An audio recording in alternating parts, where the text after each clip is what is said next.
পণ্য ব্যবহার নিয়ন্ত্রণ সংশোধন অধ্যাদেশ 2025 এর আওতায় আমরা মোবাইল কোর্ট পরিচালনা করেছি খুলনা মেডিকেল কলেজের সামনে।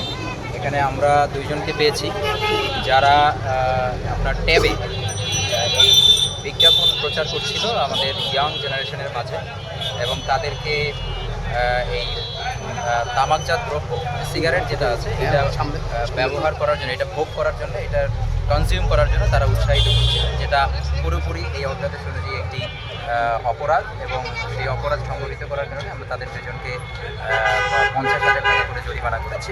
এবং এটা সবার জন্যই আমাদের এই জেলা প্রশাসনের উদ্যোগে আমাদের এই মোবাইল কোর্ট কার্যক্রম অব্যাহত থাকবে।